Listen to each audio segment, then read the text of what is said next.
This show is brought to you in part by viewers like you who joined a Patreon or become YouTube members. Thank you. And if you could, hit the like button and subscribe if you want more Browns-focused content. Now, I've done a video where I talked about how a new coaching staff could negatively affect some players. But the opposite is also just as inevitable. See, just as often as a new coaching staff comes around and certain players don't fit the new mold of what's being installed in Berea, the opposite happens as well, where a new coach comes around, they see the skill sets on the roster, and they say, hey, yeah, that guy, I have more I want to do with that guy. And that's what we're here to talk about. What 5 players or what players on the Cleveland Browns in general could see a large benefit from there being a new coach in the building? I think there's a lot of ways that this could shape up. The Browns are going to be shaking up that offensive line. I'm hoping that they do it with a focus on just trying to be more powerful at the point of attack. If they switch to that kind of a focus, I do think that there's going to be big benefits for other parts of the ball. But we're going to start this conversation with Cedric Tillman and Isaiah Bond, much like in the previous video where we started the conversation with Cedric Tillman and Isaiah Bond. See, they could be really good with a new coach. They could be completely forgotten about with a new coach. Now, I went over that scenario in a video I released earlier. Let's talk about the scenario where Cedric Tillman and Isaiah Bond benefit. Why could these two benefit from a new coach? One, look at the skill set that both of these guys have. Isaiah Bond is legit 4.3 speed fast, and he has really strong acceleration, which I think is underrated, right? Like whenever we talk about guys with 40 speeds, we don't bring up the 10 split enough. I think the 10 split's super underrated. But we don't measure quickness and change of direction as much as we measure long speed, or hype up quickness and change of direction as much as we hype up long speed. Anthony Schwartz is a great example of not doing that. See, Anthony Schwartz could run 4.22 fast, right? Fast in a straight line, 4.22 fast. But he was not especially quick. He was not a fluid athlete. He was not somebody who could start and stop, right? No good. He wasn't good with change of direction. So all the stuff that you wanted to do with Anthony Schwartz that included him being fast, you couldn't really do because he didn't have anything other to bring to the table than being fast, which was a problem, right? Usually we call fast athletes explosive athletes, but that's not necessarily true. There are guys who are very fast, who can run 4.2 fast and aren't very explosive. I think Nate Wiggins is another perfect example of this. Like Nate Wiggins can run 4.25 fast, but he's not explosive when you watch him on tape in Baltimore, right? And that sometimes gets him in trouble. That is kind of the gist of the difference between Isaiah Bond and Anthony Schwartz. Isaiah Bond's an explosive athlete, and he has good long speed. And that is a combination that you could do something with, right? And we're talking about a guy who's a UDFA, right? I know people were concerned about what his ceiling is as a wide receiver when it comes to drafting him. But now that he's a UDFA, you know, you get Travis Benjamin out of Isaiah Bond, you're thrilled with that outcome, right? And I think that's what Isaiah Bond reminds me of. He reminds me a lot of Travis Benjamin when he was with the Cleveland Browns. I think he could do a lot of similar things in a similar offense. And I think if a coach gets the grip on what Isaiah Bond is as a football player and what he isn't, most importantly, then there's a chance that Isaiah Bond could have not like a 1,000-yard breakout year, but he could be one of those guys like a Marquise Goodwin that has a really, really effective 500 to 600-yard season. Cedric Tillman is intriguing because of his physicals in different ways, right? Is he as fast as Isaiah Bond? No, but he's really quick and he's really strong and he's really long as an athlete and tall, right? He's a big body. He's that prototypical size at wide receiver, and he does demonstrate at times that he's capable of making some spectacular catches. Unfortunately for Cedric Tillman, he also demonstrates that he's capable of some less than spectacular drops. And that's Cedric's big cross to bear, right? He's not the most polished route runner in the world, came out of that Tennessee system. There's still a lot of work to do, but what he has worked on has been very, very effective. Those deep outbreaking routes, he's become very effective in. If you get an offensive coordinator who knows how to get him right, if you get a offensive staff, a wide receiver coach that knows how to get the most out of these two guys, it wouldn't shock me to see some kind of a breakout season for both of these wide receivers, because I think all they need is just a little bit of TLC, just a little bit of attention and development. And I think there's something there with those two players. Again, like I said in my other video, it might be real easy for a coach to say, I don't want to deal with that, right? It happens every year where somebody gets let go of because of that. But I think if the Browns invest some TLC and they get a good wide receiver coach with these two guys, they can devise something that's going to be pretty effective here. The next player we're going to talk about is Dylan Samson.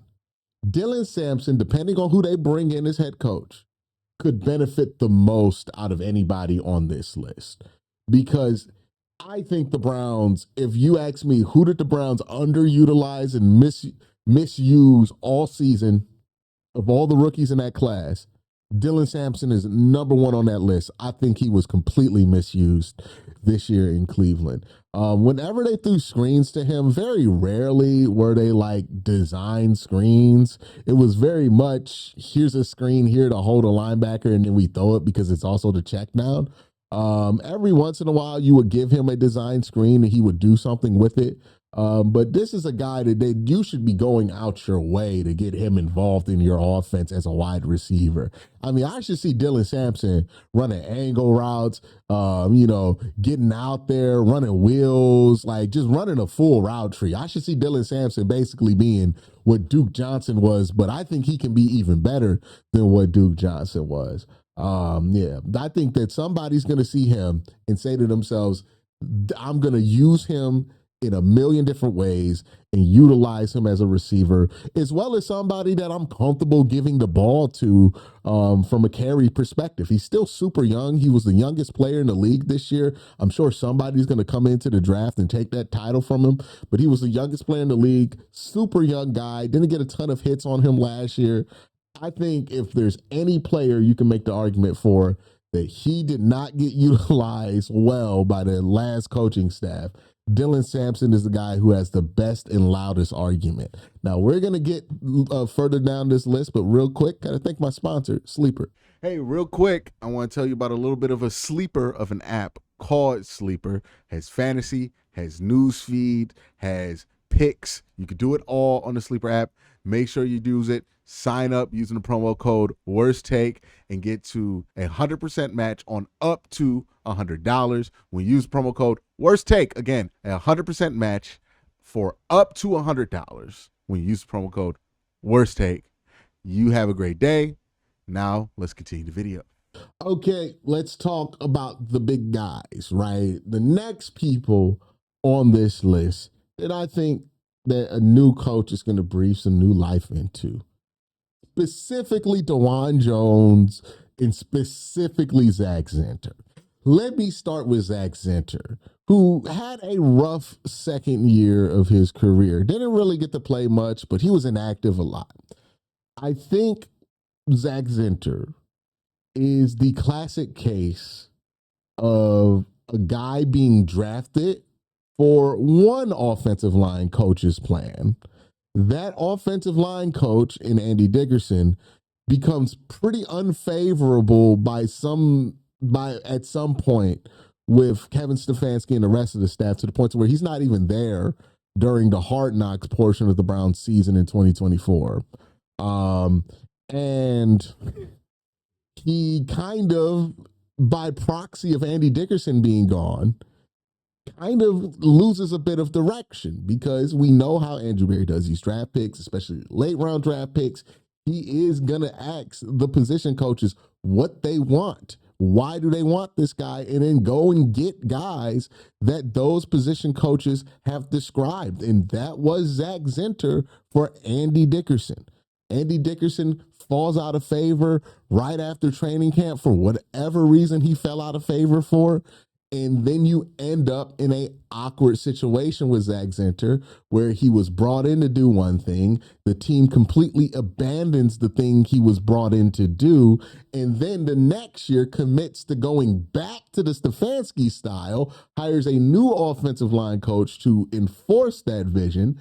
And Zach Zinter's kind of left in the wind because he's not a great fit for what Kevin Stefanski traditionally wants to do with his guards. If you watch the Kevin Stefanski system, if you watch how he likes to use his guards, they're always on the move and they're always hitting in space. That's not Zach Zinter's game. Zach Zinter's game is power and being strong, physical, and violent, but it's not his ability to move, hit in space, and then fight while hitting in space. He's not a nimble guy. He's not an agile guy, especially coming off of an ACL tear his last year at Michigan.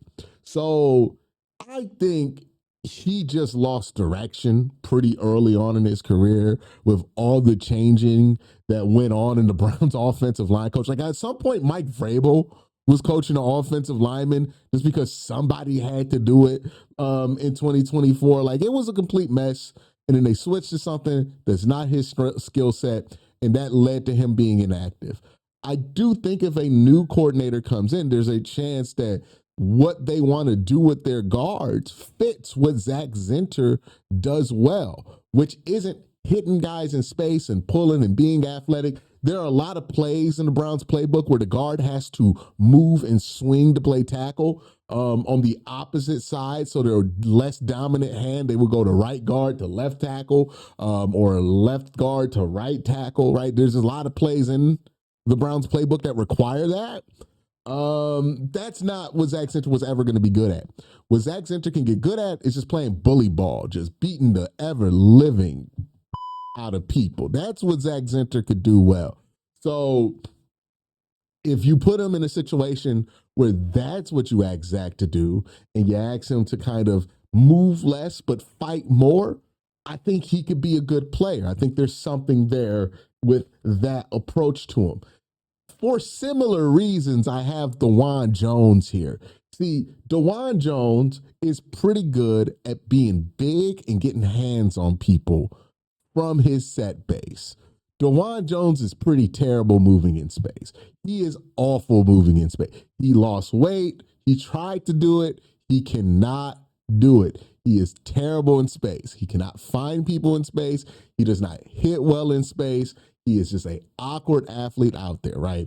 If you ever want to know what I'm talking about, when we're talking about guys who can hit in space and guys who can't, look at what Joe Bitonio and Wyatt Teller were doing in their prime, right? You would just see Wyatt Teller and Joe Bitonio in their prime. They would just pull, get to the front, start whipping ass like fullbacks at 300 pounds. And it might not sound like on paper that's the most difficult thing to do, but you try to get your big ass out there at 300 pounds running around the entire line and then trying to hit a world-class athlete at linebacker who's less than 100 pounds than you in a square way to get them out the play. It's very difficult to do. It's a very acute skill set, and that's why the Browns were able to run what they were able to run so successfully for when those guys were at the peak of their athleticism. But then, Joe Bitonio gets older, his back starts to hurt. He's not as good moving. Wyatt Teller gets older, he's not as good moving.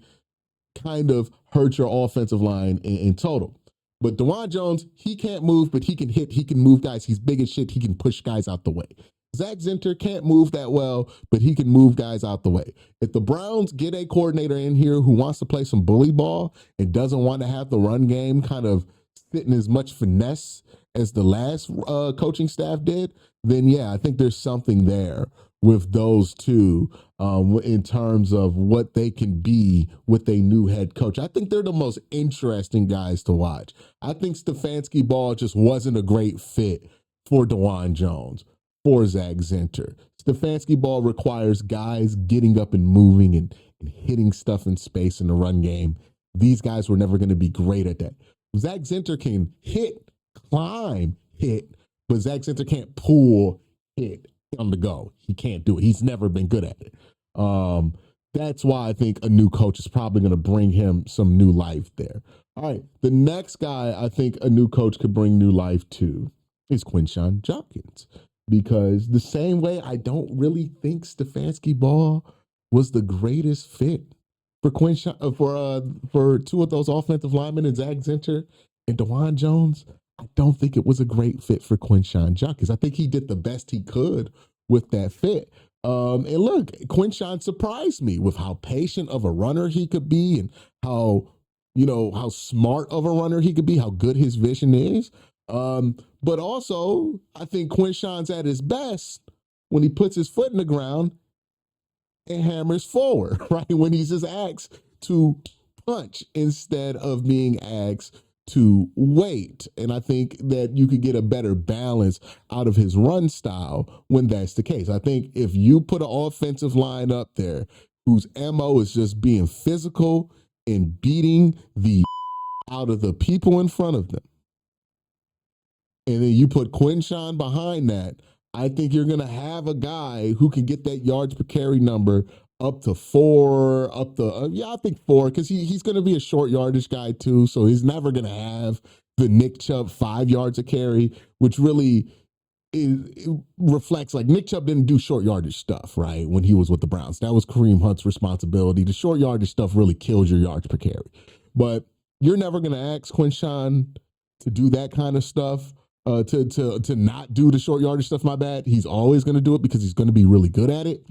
I think if you can get a more immediate downhill attack for Quincy, I think you'll see a better running back there. And then you can also mix in some of the stuff where Quincy can be patient, right? He can read and show you that he could do those things. That's why he's a full-blown feature back, right? He could do all of those things, but I think Quincy could hit more home runs if he's asked to go downhill and shoot out of a cannon, which is what he did at Ohio State. And again, I don't want to use him exactly like Chip Kelly did, because I think there's a lot of downside to how Chip Kelly operates. But I think that it could provide more balance to use him sometimes the way that he was used at Ohio State. But yeah, I think Quincy's going to benefit from having a new coach. If that also brings an improvement on the offensive line, even if they don't change anything scheme wise, it'll be an improvement for Quincy, because he had to deal with some of the worst run blocking in the NFL. But even outside of that, like, I think if you can even turn the dials up even more with improvements that Quincy could make based on how you use him. But that's my thoughts. Let me know your thoughts in the comment section down below. Have a great day. Have an even better night. Peace.